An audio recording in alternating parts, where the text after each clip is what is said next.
The Falcons may be the most frustrating team in all of football. Over the last 5 seasons, the Atlanta Falcons have literally been the definition of mid.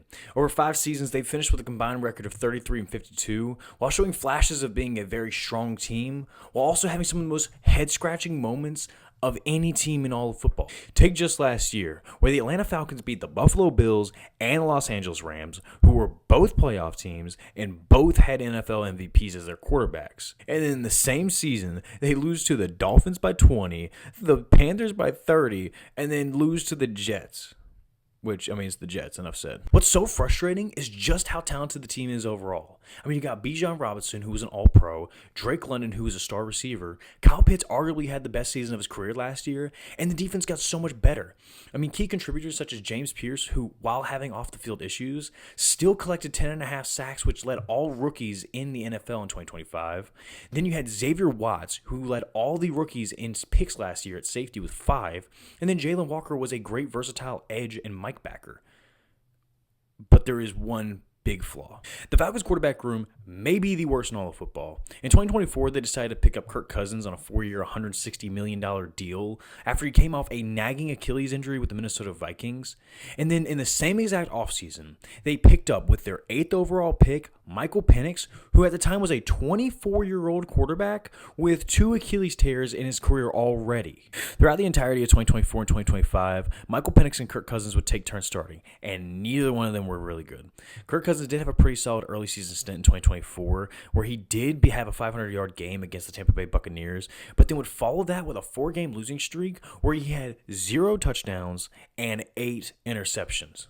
Michael Penix would then be thrust into the starting role after benching Kirk Cousins, and he was always okay. Like, if the team around him is good enough, you'll be able to win games, but he's never going to be able to put you on his back. He's never going to be able to go out there and be a Patrick Mahomes or a Lamar Jackson or Josh Allen, game-breaking type quarterback that you would want out of the top 10. And then in 2025, he decided to tear his ACL again.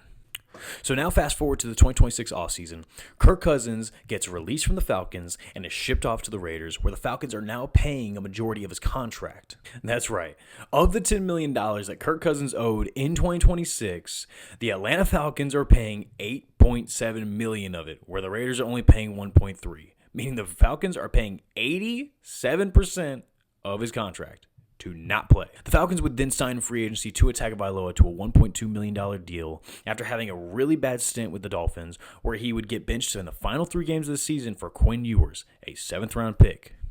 In theory, the Falcons have just enough talent to be successful in 2026. They got an all-pro running back, a really good wide receiver room highlighted by Drake London, and brand new draft pick Zachariah Branch from Georgia. You got a pretty good tight end in Kyle Pitts, a pretty good offensive line. You got a brand new head coach, Kevin Stefanski, who is a 2-time head coach of the year winner, and a much improved defense. But unless you change up that quarterback room, there is almost no shot.